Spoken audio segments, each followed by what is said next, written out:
Hey everyone, so in today's video, we're going to share 9 business ideas that we have not discussed previously on this channel. These are going to be some different ones that you probably haven't heard of very often. Sometimes you'll see videos or blog posts with these business ideas that are just very common, like drive for Uber and make money, right? Those are some very basic ones. These are going to be a little bit different. Some of these I've done in the past, and others I just think could be really interesting ideas that could be multi-million-dollar businesses that you can make out of these, or they could just be something to supplement your income, make an extra $10,000 or $20,000 per year. It really just depends on what you make of it. But we're going to get into that in this video, these 9 business ideas. If you are new here to the channel, make sure you subscribe to the channel for more videos like this one. We really do our best to help people financially, help them grow financially by saving money, making more money, investing, and just overall building wealth over their lifetime so they can live a happier, healthier life. So let's get started with this video. Make sure you're subscribed, drop a like on the video if you find any value in it, would highly appreciate it, and it helps boost the video in the algorithm. So let's start off with the first one here, which is something that I did back a few years ago now. Time really flies, but this one, you don't really hear of it very often, but it's something that I made enough money on to essentially pay for a good portion of my freshman year of college, which was making money off of the election. So look, when going about this, we're going to talk about some more specifics of this in the next minute here, but this was a situation where the 2016 election, look, let's not get political here, but I think a lot of people weren't really big fans of either candidate, at least in the United States. You can apply this to most places in the world, but in the United States, a lot of people weren't big fans of either candidate. I found myself in that position, so I said, you know what, I'm not sure who's going to win this election, but I want to make sure that I win in some way because I feel like I might lose either way because I'm not a big fan of either candidate. Let's not get political, really. I hate politics. But I said, I want to find a way to make some money. So I ended up monetizing the election by selling things that were closely related to these candidates without actually infringing upon any copyright. So there's a lot of different political bumper stickers that I was selling that weren't just political logos, but more so things that you can use that are general sayings or terms that you can throw on bumper stickers that you can make money on. And I was selling those on eBay, and I was selling a good bit amount. I think I was doing over $100 a day in profit from bumper stickers, which sounds weird, but when you actually run the numbers, if you're selling them for $3.99, buy 2, get 1 free, and you're selling 20, 30, 40 per day, it can really add up to over $100 a day for what was taking me about 30 minutes a day to just slap some labels on some envelopes and mail them out. It was very simple, less than an hour a day. And I was making a lot of those just around the political area because there's so much going on, especially in America. It's so polarizing. I really don't like politics, how people are so angry and like against each other. But there's ways to make money off of it. You can go make t-shirts, you can go make different things, but I want to caution you on something. Don't infringe upon copyrights. You can't just take somebody's campaign logo, slap it on a t-shirt and start selling it everywhere. You're probably going to get sued for that. Don't do that. Just find a way to do something without actually using copyrighted material. So that's my tip there for this one. The 2020 election's coming up, and if you're not in America, you probably have an election cycle as well where you can find a way to monetize it. And it's not just selling bumper stickers or t-shirts or something. There's a lot of other ideas behind this one, and we'll move on here, but I want to leave you with one last thing that, you know, when you think about campaigns, there's a lot of money being injected into campaigns. We're talking thousands, we're talking millions of dollars for some campaigns, and they need yard signs, they need all kinds of apparel, they need pens that have their company on it, or sorry, their campaign for it. So there's so much money floating around in politics. It's absolutely ridiculous, and you can certainly tap into that and make some money off of it. It's just my idea, and I think it works pretty well. The next one here is by becoming a drone pilot. So a commercial drone pilot, the way to think of this is, look, if a business wants to do some shooting for, maybe they want to do like a tour of their campus, or they want to get some really nice commercial shots for a commercial, well, in that case, you can't just fly drones around for commercial purposes in the United States for the most part. So what you need is a license to do that. Now, if it's a recreational drone usage, that's a different story. You can look into this in the US and the laws on it, but in a lot of cases, businesses are going to have to find a licensed drone pilot to get some drone footage for them, and you can become that person. I don't want to downplay it. It's not something that's very easy to do.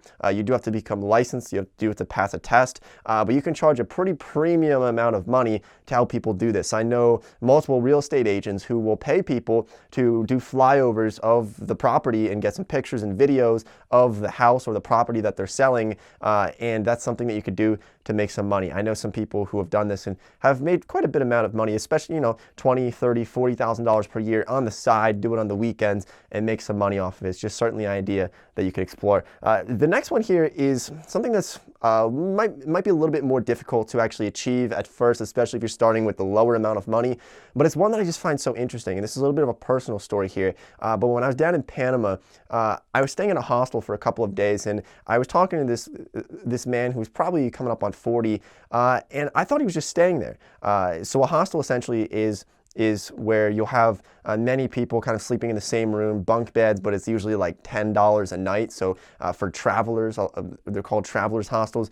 Well, it turns out that this guy actually bought this hostel back about 15 years ago, and he just lives down in Panama. Sometimes he has people running it for him. Other times he just goes on vacation for a while. Maybe he'll come back, run it a little while, but he's making a pretty decent amount of money. We didn't talk about the finances of this hostel that he owned, but it's essentially kind of thinking like a hotel, but just more people in more rooms, but you can still make a decent amount of money off of it. And if you've ever stayed in a hostel, I would say that they're actually really cool. I really like them. I've met so many cool people, made a lot of friends at hostels throughout the world, throughout my travels, and it's just something that you could start your own hostel. Now, you could buy one, you could start one, depends on zoning laws, obviously, but this is something that probably you'd want to look into once you have a little bit more money to at least get a down payment on a property. This isn't something you can just start off with absolutely no money when you're 14 years old. It might be a little bit difficult, but something for the future. So let's talk about the next one here, which is not necessarily a business idea. This is the only one on here that's really not like a specific business, but it's still one that I think is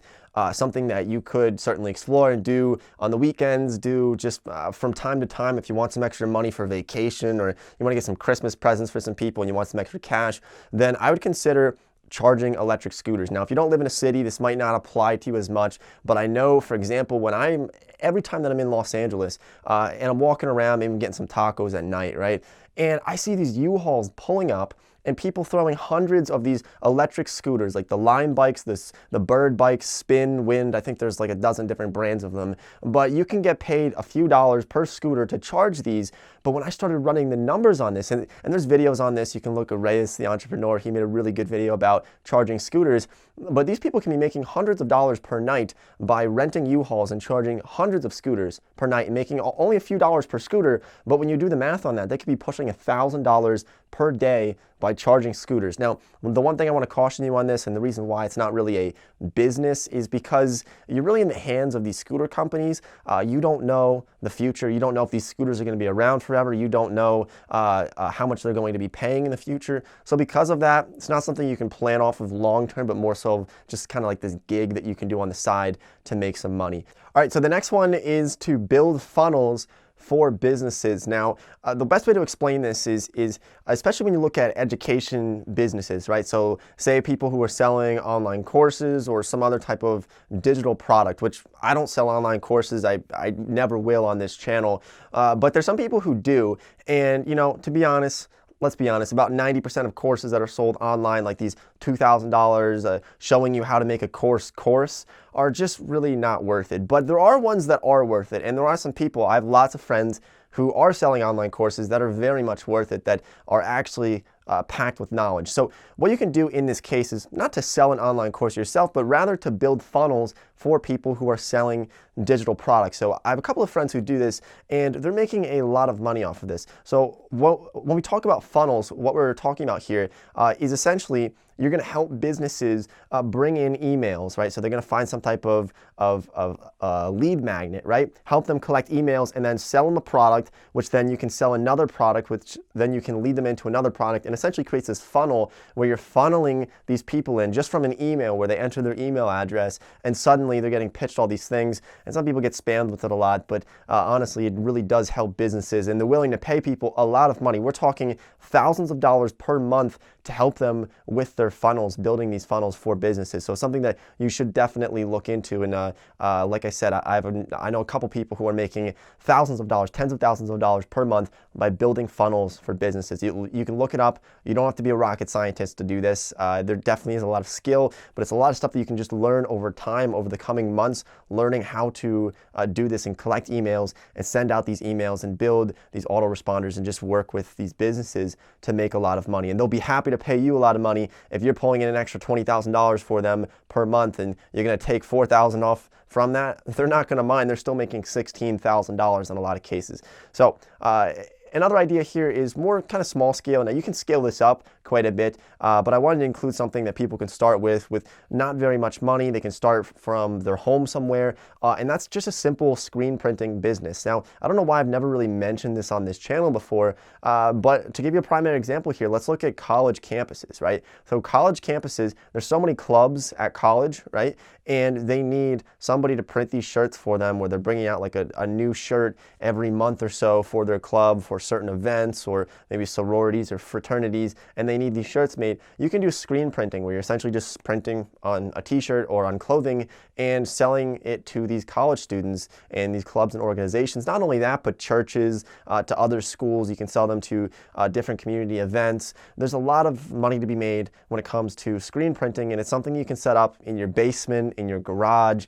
You will want to have some equipment. It might cost you a couple $1,000s to really get started with it, but then you can just do some guerrilla marketing around college campuses to start to really gain some clients and start to get your name out there a little bit. Now, obviously, you can scale this up. You look at some of the top screen printing, print-on-demand type of companies. These companies are pulling in millions of dollars per month through this screen printing. So it is something that you could explore, that you could further increase your income. Now, another one here that I wanted to share with you is maybe something I have mentioned before on this channel, but it's so lucrative. There's so much money in it that we have to mention it in this video, and that is by becoming an expert on running ads for companies. Now, look, if you look at the average age of a CEO, you look at the average age of people who are leading a company, they're generally pretty old. They're not senior citizens, but they're generally pretty old, in their 40s, in their 50s, or even older. And in a lot of cases, a lot of these people don't know that much about social media. They don't know how to run ads on Instagram. They don't know how to run ads on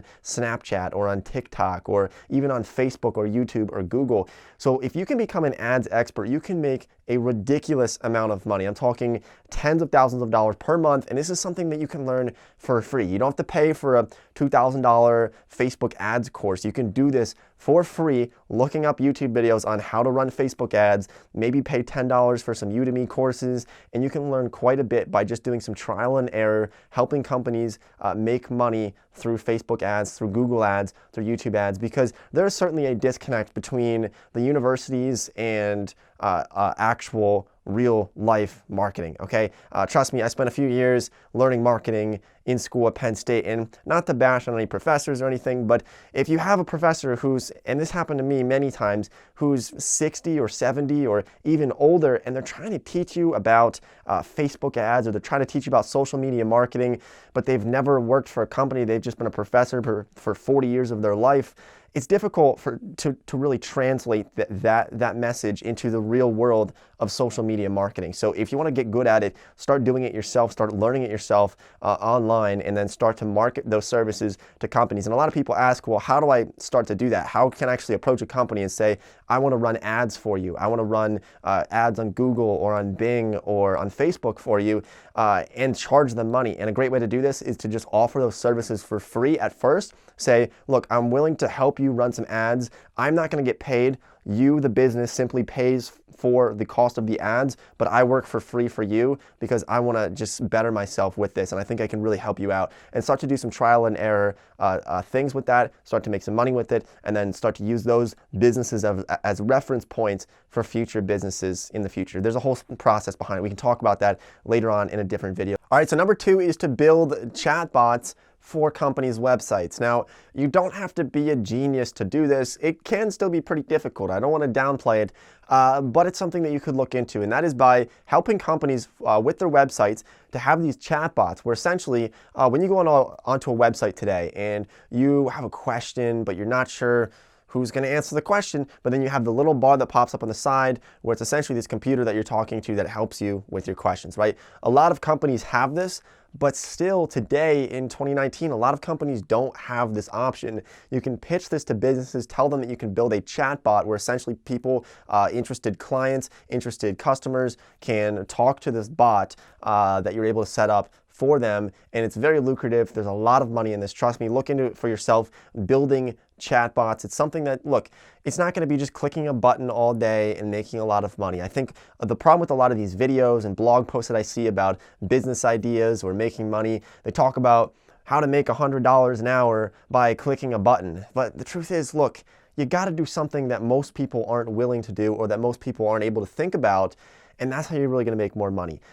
You will always get paid for what you're worth. And if you're just clicking a button for online surveys, you're not going to make $100 an hour. There's some type of scam behind it. There's something behind it that's just not very much worth it. And you end up really not winning, right? So building chatbots, it's something that does take skill. A lot of these do take skills. A lot of these business ideas in this video are not something you can just walk in and start doing.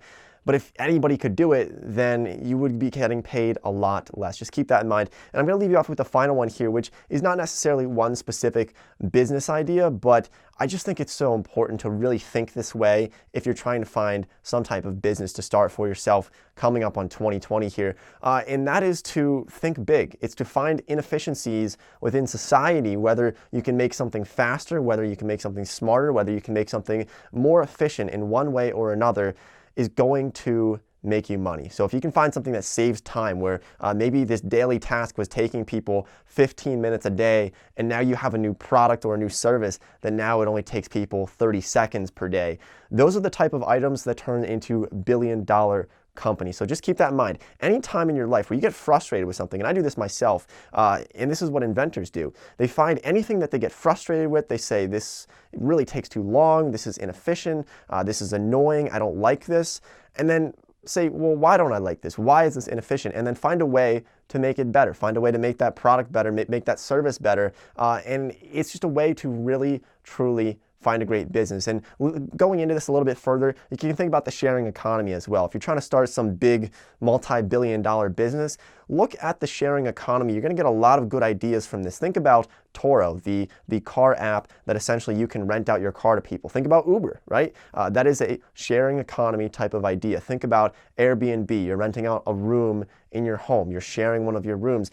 Think about WeWork, right? WeWork offices is this sort of sharing economy idea where people are able to share this workspace with other people. These companies are making a ton of money off of this. WeWork is a multi-billion-dollar company. I think they're actually still losing money, but they're still a multi-billion-dollar company. The person who founded it is, I'm not sure if they're a billionaire. I think they are a billionaire, but they have millions of dollars. The Airbnb founders, the founders of Uber, the founders of all these different apps and services that create this sharing economy type of idea is something that you can look into. So if you found any value in this video, thanks for watching. I appreciate all the support. Make sure you drop a like. I really do appreciate everything, and I really just love making these videos for you guys. So if you have any questions, comments, leave them down below. Make sure you follow me on Instagram for various photos. I don't know where I'm going to be in the world, but hope everybody has a wonderful day, and I'll see you in the next video.